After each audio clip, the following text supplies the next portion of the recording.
The 8th edition of the Lagos City Marathon will take place next Saturday, an event that has drawn global attention to Nigeria over all these years. To get more information about that event, as well as have a general conversation on the state of sports development in Nigeria, and before we forget the wonderful performances of the Super Eagles at the 34th African Cup of Nations, we are now being joined here by Bukola Olopade, a former Commissioner for Youth and Sports in Ogun State, Chairman, Local Organizing Committee of Gateway Games National Sports Festival. Good to see you on the morning show, sir. Welcome. Good morning. Good morning. Good morning. We've just been talking about the health benefits of exercise. So can you talk to us more about your passion for sports and the marathon and what we should expect in the next week? Before that, since Yes. I'm here to give information, it is actually the 9th edition. It's actually the 9th edition. It's been 9 years. We started it together with Steve.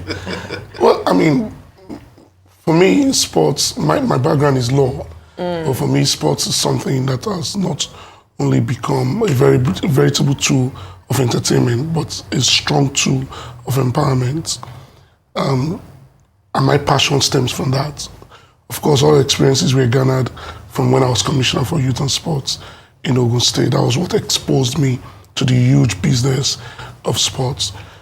But beyond that, it's also lifestyle and the phenomenal growth of road running and walkathons globally, which I felt at the time the concepts were being put together was something that was needed in Nigeria. And the society in Nigeria, especially in Lagos, which is a mega city, was bereft of such activities. And we were able to approach the Lagos state government, then under Governor Akinwumi Ambode, to discuss a very sustainable, global, intense, purpose-driven race like the Lagos City Marathon, which led us to what we are doing today. But one of the biggest achievements of the Access Bank Lagos City Marathon has been the fact that when we started, there were only 2 known running clubs in Lagos. And literally in Nigeria, you'll be shocked to know that. But today, people have consumed the content and the engagement that has been churned out by this race, so much so that even if you go to Agege and Egbeda, Badagry, there are running clubs everywhere. We have over 200 running clubs today in Lagos. And since Lagos, we've moved all over the country. We have in Ogun State, Kaduna. I'm from Ogun State. The running clubs in Ogun State are growing by the day because, of course, this Access Bank Lagos City Marathon has given the impetus to the rise for such lifestyle. Okay, all right. I like the fact that you mentioned that, Saturday is the 9th edition. By next year, we'll be, celebrating the 10th anniversary. 4 years of Lagos City Marathon under former Governor Ambode. Another four, is that correct? Almost 6 now. Almost 5 years. Exactly. Yes. And then in the second term, is continuing with that vision. Take us back to how it started and why you felt that it was necessary and how you've been able, to sustain it, closing a major route from the mainland up to the island, on a busy Saturday, weddings, etc. How did you manage to pull it off, consistently for 9 years? So immediately I left Ogun State government, I had gone back to school to the Nelson Mandela Metropolitan University because I needed to study the science behind sports business. I don't go into anything blindfolded.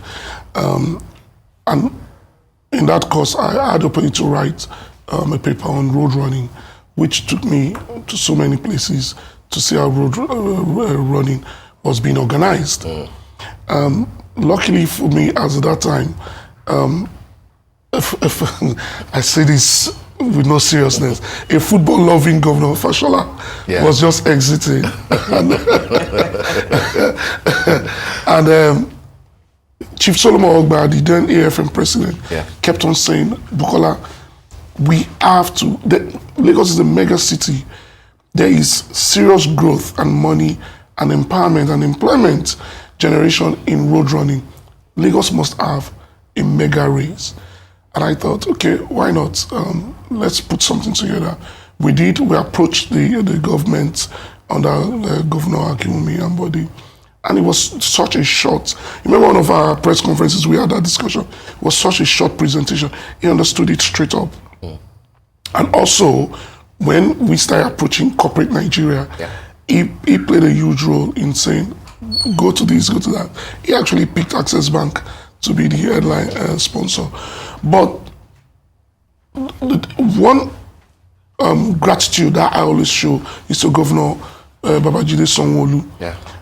Because politics and political power has always had a way of killing great ideas in Nigeria. Where a new governor comes in and says, this is not for me. But Governor Babajide Sanwo-Olu has even upped the ante of this race. It was under him that we became a silver label and now a gold label, and one of the 5 to 10 biggest road running initiative in the world. We are actually globally, we are actually the best in Africa. We attained gold label in record time. We attained bronze label. You remember? In record time, 2 years, and we're a bronze label, and we've since grown to becoming a gold label. I must thank the people of Lagos. I must thank Nigerians. Though a lot of foreigners tend to come to run this race, but this race has been sustained because of the guts, the tenacity, and the love of Lagosians for this property.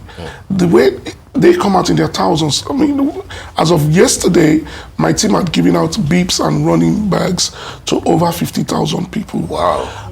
And this is a common occurrence with this race in the last 10 years. You remember we started with 100,000. That's right. It used to be scary. We used to get to the start area and I'd be like, what have we done? But Lagosians have made it possible for us. The sponsors, Access Bank, SBC, I don't know if I'm permitted to say all of that, Kia, the support from corporate Nigeria, Rexona, 3 Crown, continuously year in, year out, has kept this race growing and going. And I always tell my team that we are on a learning curve. We're not there yet. It's not as if we cannot beat our chest to say this is all of our doings. It is obviously because of the support of the government, the sponsors, Lagosians, Nigerians, and of course the global running community. When you have runners from China, Japan, Australia, New Zealand, last year over 30 runners came from Morocco, over 10 runners from New Zealand. The Netherlands have always come here in their large numbers, and the Chinese runners. So I keep saying that the sustainability of this race must not go beyond just the competitiveness and the lifestyle. It has to be encapsulated as one of the best tourist attractions that we have in Nigeria. Not just encapsulated. Can it be replicated, probably in the federal capital territory? Good question. Good I mean, it's great for tourism, absolutely. And congratulations on everything that you guys have achieved so far. So it's next week. I'm sure by now you guys have already started sensitizing, letting people know about the closures and all of that, because it is hectic. I have experienced it as a Lagosian, living here for the past 5 years and experiencing, the traffic and all the shutdowns. Now, I'd like to ask you, you said something about, the science behind the sports, and this is where I'm going with my question in terms of what you have done so far in terms of sports development. And I'll also like to, your input on, the AFCON games going on right now, what we've done so far and how Nigeria has done so far. And my big question is, you started in Lagos here, and I cannot help but, admiring the stadiums that are in, Abidjan and Cote d'Ivoire. They're amazing. I know we have the Teslim Balogun Stadium here in Lagos. We also have the Onikon Stadium. I cannot help but all the people I watch soccer would say, why can't we have something like that here? No, but we can. And your questions, I think they're about 3 in 1. Good questions. And one of them is actually to encourage sports entrepreneurs to look further and expand the scope of road running. We are organizing an international half marathon in Abuja on April 20th. That promises to be big. We have corporate Nigeria backing that big time also. International Abuja International Half Marathon. Half Marathon. April Okay. 20th. Oh. The aesthetics in Abuja will make it a very good race, and I thank you for capturing that. The Federal Capital Territory needs one that is well organized. But for the AFCON, I go back around 1 a.m. This morning from Abidjan. And one of the things I said to Amaju Pinnick and Samson Adamu was, and this also is an indictment on me, who has been in the sporting industry for many years. As a commissioner, the government I served built 3 facilities for Ogun State. What I've seen in Abidjan, in Côte d'Ivoire, and you're so spot on, is the construction of small stadia that works with everything. Yeah. The aesthetics are amazing. The optics that have been created around the stadium. But again, you see, this is where you must thank the effort of so many stakeholders, especially governors. I see what is being done in Taslim, and it's amazing. It's beautiful. It's going to come out nice and right. But I felt so discouraged about what we've done so far out here when I saw how small Côte d'Ivoire is and how they've been able to put that together, until I was told how much loan was collected to build that. So this is have implications left and right. Loans aren't bad. Well, except you default. At this time, I doubt if any government want to. But we collect here too to execute most of the things that absolutely, we do. Absolutely. Is it sustainable here? I just went to watch. I watched Inter Lagos FC, which is a football team in Lagos, and half the time the stadium is empty. They play in the National League. My team plays in the same league as, I think they defeated us recently. I'm the owner of Stormers FC. Oh, okay. Now that is a different argument. The MPFL, on the other hand, is beginning to have 30,000, 15,000, 20,000 people on the stands. Which also goes to your question. The successes being attained by the Super Eagles is good for football. It's good for football business. It's good for sport. It's good for national pride. It's good for so many things. And this is why we almost join hands in wishing the Super Eagles huge success, because winning the cup will go a long way in helping clubs like Edel and Stormers and smaller clubs to also, enjoy the future investment that pour into football. We cannot underestimate the advantages of winning this AFCON. Are you already predicting a win? I did 4 weeks ago. Even Aaron interviewed me in Abidjan when we played against the round of 16. Yes. And I did mention that Nigeria will meet South Africa in the semis. And I did say Nigeria will play Côte d'Ivoire in the finals. Looking at my ball. So, you can take that to the bank. I'm very optimistic. It will be a Nigeria-Côte d'Ivoire final.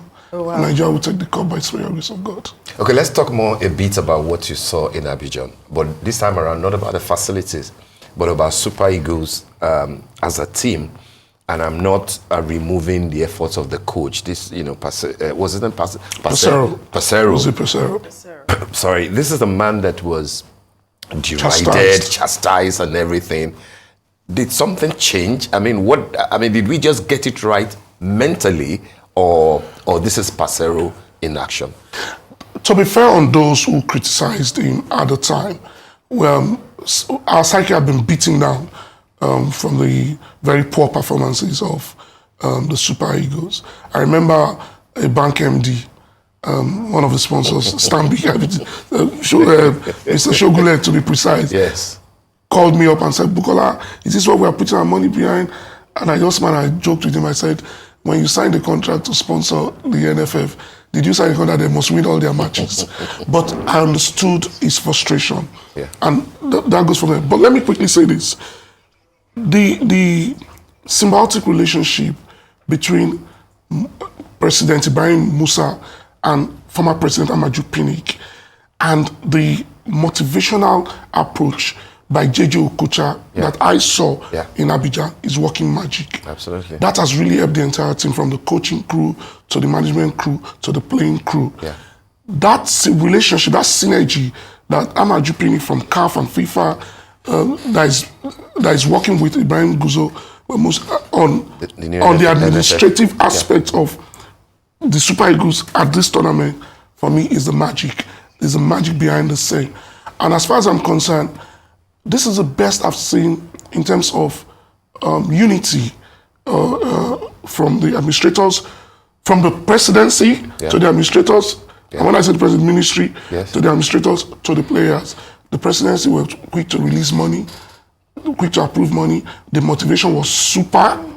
The money were quick to be paid by the NFF. And the relationship between the NFF and the players is so nice. It's a family relationship. I noticed that from when Governor Sanwo-Olu hosted the team. And when I got to Abidjan, I saw the kind of relationship. I was so optimistic. Though I've always been a pathological optimist, but I was so optimistic that this is the right time for us to replicate what happened in 2013. So we did.